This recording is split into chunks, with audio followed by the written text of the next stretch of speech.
కల్వకుర్తి ఎత్తిపోతల పథకం D82 కాల్వను పరిశీలించి టీఆర్ఎస్ ప్రభుత్వ హయాంలోనే 90% పనులను పూర్తి చేశామని, కేవలం 10% కోసం రేవంత్ రెడ్డి ప్రభుత్వం అధికారంలోకి వచ్చి 20 నెలలు కావస్తున్నా ఒక్క నయా పైసా కూడా కేటాయించలేదని, కల్వకుర్తి నియోజకవర్గం పైన సవతి తల్లి ప్రేమ చూపిస్తున్నారని, నిజమైన నల్లమల్ల బిడ్డ అయితే కొండారెడ్డిపల్లికి చెందిన వాడివైతే కల్వకుర్తి నియోజకవర్గాన్ని అభివృద్ధి చేయాలని డిమాండ్ చేశారు. D82 కాల్వ ద్వారా కల్వకుర్తి, వెల్దండ, ఆమనగల్లు, మాడుగుల మండలం నాగిళ్ల వరకు చివరి ఆయకట్టు వరకు నీళ్లు అందించాలని లక్ష్యంతో కేసీఆర్ 35,000 కోట్లతో పథకానికి మంజూరు చేశారని, రేవంత్ రెడ్డి ప్రభుత్వం ఈ పథకానికి జైపాల్ రెడ్డి పేరు పెట్టి ఏం సాధించిందో తెలపాలని అన్నారు. కార్యక్రమంలో మాజీ market vice chairman Vijay Goud తో పాటు టీఆర్ఎస్ నాయకులు ఉన్నారు. జై కేసీఆర్.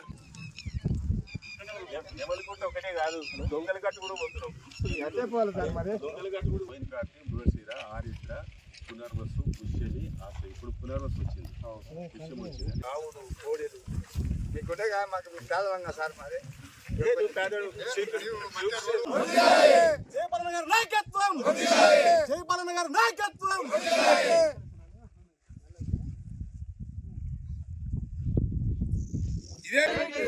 జై కేసీఆర్.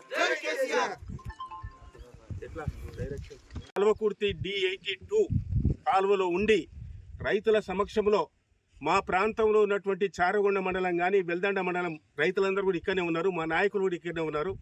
పార్టీ రైతంగా అందరూ కూడా మద్దతు పలుకుతా ఉన్నారు.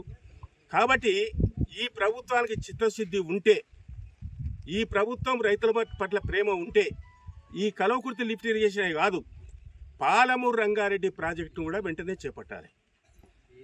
స్వర్గీయ జైపాల్ రెడ్డి గారి జయంతి సందర్భంగా రేవంత్ రెడ్డి గారు కల్వకుర్తికి వచ్చి ఒక బహిరంగ సభలో పాల్గొని కొట్రా చౌరస్తలో జైపాల్ రెడ్డి గారి విగ్రహాన్ని ఆవిష్కరించాడు. ఆ రోజు ఏం మాట్లాడిండు? జైపాల్ రెడ్డి గారు కల్వకుర్తిలో పుట్టినటువంటి ముద్దుబిడ్డ, కేంద్ర మంత్రిగా పనిచేసిండు, మహబూబ్నగర్ జిల్లాకు ప్రాతినిధ్యం వహించిండు, అదేవిధంగా నల్గొండ జిల్లాకు ప్రాతినిధ్యం వహించిండు, అదే రంగారెడ్డి జిల్లాకు ప్రాతినిధ్యం వహించిండు. ఆ జైపాల్ రెడ్డి గారు పేరు పెడుతున్నాము పాలమూరు రంగారెడ్డికి అని చెప్పాడు. కేసీఆర్ గారు పాలమూరు రంగారెడ్డికి 35,000 కోట్ల రూపాయలు మంజూరు చేసిండు.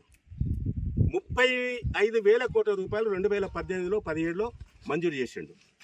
ఇలా నార్లాపూర్ రిజర్వాయర్ కంప్లీట్ చేయడం జరిగింది, ఏదుల రిజర్వాయర్ కంప్లీట్ చేయడం జరిగింది, ఒట్టెం రిజర్వాయర్ కంప్లీట్ చేయడం జరిగింది, కరివేన రిజర్వాయర్ కంప్లీట్ చేయడం జరిగింది, ఉద్దండపూర్ రిజర్వాయర్ కంప్లీట్ చేయడం జరిగింది. ఈ విధంగా మొత్తం కూడా టన్నల్స్ మొత్తం కూడా, గుట్టలు మొత్తం కూడా టన్నల్స్ మొత్తం కూడా కొట్టడం జరిగింది. BHL నుంచి ఒక్కొక్క మోటార్ 30,000 హార్స్పవర్ మోటార్స్ మొత్తం కూడా బిగించడం జరిగింది. హెడ్ వర్క్స్ కంప్లీట్ చేయించడం జరిగింది. కేసీఆర్ ఉన్నప్పుడే నార్లాపూర్ దగ్గర మోటార్ కూడా ఆన్ చేయడం జరిగింది. మోటార్ కూడా ఆన్ చేసి కింది కూడా వాటర్ ఇవ్వడం జరిగింది. మరి జైపాల్ రెడ్డి గారు నీకు చుట్టం కావచ్చు, బంధువు కావచ్చు, ఆయన ఈ ప్రాంతంలో పుట్టినటువంటి బిడ్డ, కేంద్రంలో మంత్రి పదవి చేసిండు, మేమందరం కూడా గౌరవిస్తాం జైపాల్ రెడ్డి అంటే. కానీ తెలంగాణ రైతుల బాధలైంది అనే విషయంలో పూర్తిగా ఈ కాంగ్రెస్ నాయకులు, ఈ కాంగ్రెస్ ప్రభుత్వం, ఈ కాంగ్రెస్ ప్రజాప్రతినిధులు, ముఖ్యమంత్రితో పాటు ప్రభుత్వం మొత్తం కూడా ఘోరంగా విఫలం చెందిందనే విషయాన్ని ఈ సందర్భంగా తెలియజేస్తా ఉన్నాను. ఇప్పటికి 40 రోజులు అయింది. హరీష్ రావు గారు మొన్న బీఆర్ఎస్ భవన్లో ప్రెస్ మీట్ పెట్టి ఈ కాళేశ్వరం ప్రాజెక్టు, గోదావరి నదిపైన ఉన్నటువంటి కాళేశ్వరం ప్రాజెక్టు, కృష్ణానదిపైన ఉన్నటువంటి ఇలా మహబూబ్నగర్ జిల్లాలో ఉన్నటువంటి ప్రాజెక్టులు, భీమా ప్రాజెక్టు సంబంధించినటువంటి సంగమండ ప్రాజెక్టు ఫేజ్ 1, ఫేజ్ 2, అదేవిధంగా నిట్టంపాడు ప్రాజెక్టు, అదేవిధంగా మహాత్మా గాంధీ కల్వకుర్తి ఎత్తిపోతల పథకం, అదేవిధంగా జూరాల ప్రాజెక్టు, అదేవిధంగా తుంగభద్ర నదిపైన ఉన్నటువంటి RDS కెనాల్, రాజోలి బండ డైవర్షన్ స్కీమ్, వీటన్నిటి గురించి హరీష్ రావు మాట్లాడుతూ 36 రోజులు అయింది, మొత్తం కూడా వరదలు వచ్చాయి, కాలువలు నిండిపోయినాయి, మొత్తం ప్రాజెక్టులు నిండిపోయినాయి. ఈ ప్రభుత్వం గుడ్డిగా కళ్ళు మూసుకొని నిద్రపోతుంది, రైతులకు నీరు వదలడం లేదు. ఒకవేళ ఈ ప్రభుత్వం స్పందించక 2 రోజుల్లో నీరు వదలకపోతే 1,00,000 మంది రైతులతోటి మేము స్వయంగా వచ్చి ఈ కృష్ణానది పైన ఉన్నటువంటి ప్రాజెక్టుల మొత్తం కూడా నీళ్లు గేట్లు ఓపెన్ చేస్తాం, నీరు వదిలిపెడతాం. అదేవిధంగా కాళేశ్వరం ప్రాజెక్టుకు సంబంధించినటువంటి మేడిగడ్డ కానీ, సుందిళ్ళ కానీ, అన్నారం కానీ ఆ గేట్లు కూడా ఎత్తాం. అది కూడా ఎత్తి ఉత్తర తెలంగాణ భాగాన్ని కూడా మొత్తం కూడా సాగునీరు ఇస్తాం. ఎవరో చేంజ్ చేస్తారో, ఎవరు అడ్డుకుంటారో, మీకు దమ్ముంటే ధైర్యం ఉంటే రమ్మని చెప్పి ఒక సవాల్ విసరడం జరిగింది. మరి ఇంత ఈ మా ప్రభుత్వం ఉన్నప్పుడు కేసీఆర్ గారు ఉన్నప్పుడు అసలు యుద్ధ ప్రాతిపదికన ఈ మామనాడు జిల్లాలో ఉన్నటువంటి పెండింగ్ ప్రాజెక్ట్స్ పూర్తి చేయడమే కాకుండా కొత్త ప్రాజెక్ట్స్ రన్నింగ్ ప్రాజెక్ట్స్ కూడా చేపట్టి 3,600 కోట్ల రూపాయలు కేసీఆర్ గారు మాడుగుల మండలం కానీ మాడుగుల మండలం వరకు కూడా ఇలా మనకు గుడిపల్లి గట్టు నుంచి ప్యాకేజీ నెంబర్ 29 565 కోట్ల రూపాయలు 160 కిలోమీటర్లకు కేసీఆర్ గారు కేటాయించడం జరిగింది. గుడిపల్లి గట్టు నుంచి 160 కిలోమీటర్ జంగారెడ్డిపల్లి వరకు మనం కాలువలు తీపించుకున్నాం, నీళ్ళు తీసుకొచ్చినాం. తర్వాత చివరి మండలం మాడుగుల వరకు తీసుకుపోవాలని చెప్పి మేమంతా కూడా కేసీఆర్ గారి మీద ఒత్తిడి తీసుకొచ్చి కేసీఆర్ గారిని ఒప్పించి మెప్పించి 182 కోట్ల రూపాయలు మంజూరు చేసి జంగారెడ్డిపల్లి నుంచి మరి మాడుగుల వరకు నాగిళ్ళ చెరువు వరకు కూడా ఇలా ఆమనగల్లు కవర్ చేస్తూ అదే వెల్దండను కవర్ చేస్తూ ఆమనగల్లు అదే మాడుగుల కవర్ చేస్తూ సుమారు ఒక 80,000 ఎకరాలకు సాగునీరు ఇవ్వాలని చెప్పి 182 కోట్ల రూపాయలతోటి D82 దీని పేరు D82 డిస్ట్రిబ్యూషన్ కెనాల్ 82ను దీన్ని ప్రారంభించి దీన్ని 90% పూర్తి చేసినాం. ఈ కాంగ్రెస్ ప్రభుత్వం వచ్చిన తర్వాత రేవంత్ రెడ్డి గారు నేను కల్వకుర్తి ముద్దు బిడ్డని అంటాడు, కల్వకుర్తి బిడ్డని అంటాడు, నేను కొండాడిపల్లి బిడ్డని అంటాడు, నేను నల్లమల అడవుల్లో విట్టు బిడ్డని అంటాడు, నేను నల్లమల పులిని అంటాడు, సింహాన్ని అంటాడు, తొడగొడతాడు.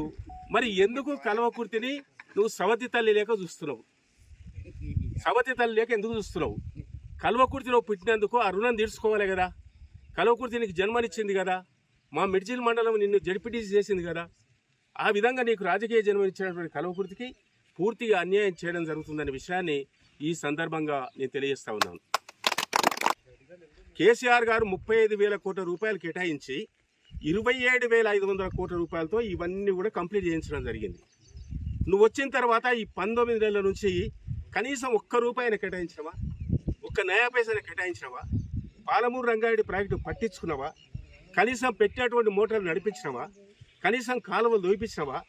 ఈ పాలమూరు రంగారెడ్డి ఒక 5,000 నుంచి 10,000 కోట్లు పెడితే 12,50,000 ఎకరాలకు సాగునీరు వస్తుంది. 12,50,000 ఎకరాలకు సాగునీరు వస్తుంది. అందులో పాత పాలమూరు జిల్లాకు 7 లక్షల ఎకరాలకు సాగునీరు వస్తుంది. అదే రంగారెడ్డి జిల్లాకు సంబంధించినటువంటి మహేశ్వరం మండలం కావచ్చు, ఇబ్రాహీంపట్నం కావచ్చు, కందుకూరు కావచ్చు, చేబెల్ల కావచ్చు, అదేవిధంగా పరిగి, నల్గొండ జిల్లాకు సంబంధించినటువంటి దేవరకొండ కానీ మునుగోడు కానీ 50,000 ఎకరాలకు సాగునీరు వస్తుంది. ఒక్క రూపాయిని కేటాయించినవా ఈ ప్రాజెక్టు పూర్తి చేయడానికి? ఈ 19 నెలల ఏం చేస్తున్నావు? తిని పండుకొని వాని మీద తిట్టడానికి సరిపోయింది. ఈ తిట్టకం పని చేయి, రైతుల గురించి పని చేయి. రైతులు 80% ఉన్నారు, వాళ్ళకి నీళ్ళు ఇస్తే పంటలు పండించుకుంటారు. మొత్తం రాష్ట్రం బాగుపడుతుంది, ఆర్థికంగా ముందుకు పోతుంది, దేశానికి ఆహారం సప్లై చేస్తారు. కేసీఆర్